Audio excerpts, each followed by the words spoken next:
दोस्तों आज मैं आपको बताऊंगी कि गणपति विसर्जन के समय आप कौन सा उपाय करके अपनी समस्याओं से छुटकारा पा सकते हैं। इस उपाय को आप अनंत चतुर्दशी वाले दिन गणपति विसर्जन के समय करेंगे। आपको एक हरे रंग का कागज लेना है, उस पर लाल पेन से आपको एक स्वास्तिक बना लेना है। सबसे पहले आप ऊपर एक स्वास्तिक बना लीजिए। उसके बाद ओम गंग गणपते नमः इस मंत्र को लिखिए। उसके बाद आपको अपनी समस्याएं जिनकी वजह से आप बहुत परेशान हैं वो सभी समस्याएं लिख देनी है। उसके बाद फिर से ओम गंग गणपते नमः इस मंत्र को लिखना है।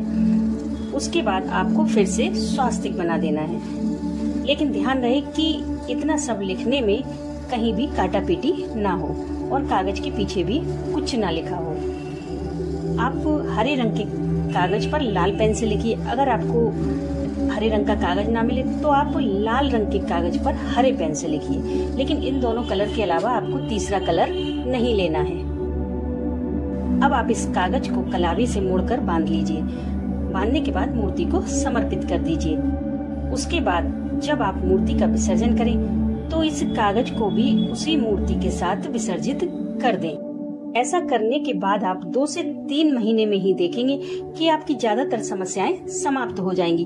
दोस्तों बहुत ही अचूक उपाय है, आप मूर्ति विसर्जन के समय अवश्य करिए। अब एक प्रॉब्लम आती है, कुछ लोगों ने मूर्ति का विसर्जन पहले ही कर दिया है, तो वो यह उपाय कैसे करेंगे? तो उनके लिए यह है कि आप कागज पर समस्याएं आप इसी तरह से लिखेंगे। पहले स्वास्तिक बनाएंगे, फिर ओम गंग गणपते नमः लिखेंगे, फिर समस्याएं लिखेंगे, फिर नीचे फिर से ओम गंग गणपते नमः लिखकर स्वास्तिक बनाएंगे। काम सब आपको ऐसे ही करने हैं।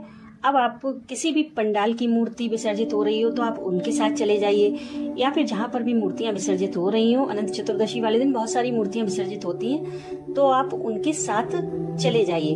तो आप जो भी मूर्ति विसर्जित हो रही हो बड़ी सी, आप उसके साथ अपनी समस्याएं लिखकर विसर्जित कर दीजिए, तब भी आपको उतना ही लाभ होगा।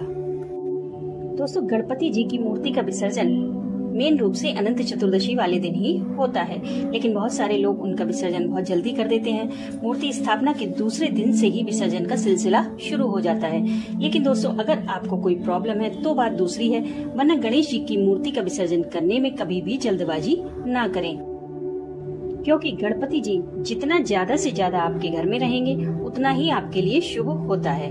और उनसे परेशानी भी क्या है, जो हम खाते हैं उसी का तो भोग लगता है। इसी बहाने सुबह शाम नियम से थोड़ी ज्यादा पूजा हो जाती है। इन दिनों हम नियम से जल्दी उठते हैं, गणपति जी की पूजा करते हैं, कोई ना कोई पाठ अवश्य करते हैं, उन्हें दूर्वा समर्पित करते हैं, भोग लगाते हैं, आरती करते हैं। जरा सोचिए, एक बात सोचिए कि क्या हम आम दिनों में ऐसा करते हैं? नहीं ना। तो अगर साल में 10 दिन हम उनकी सेवा कर लेंगे तो हमारा कुछ नहीं बिगड़ेगा, बल्कि बहुत कुछ संवर जाएगा। क्योंकि लक्ष्मी जी को संभालने के लिए हमें गणपति जी की ही आवश्यकता होती है। लक्ष्मी तो चंचला हैं, उन्हें रोकने के लिए बुद्धि की जरूरत होती है, और वह बुद्धि हमें गणेश जी की कृपा से ही प्राप्त होती है।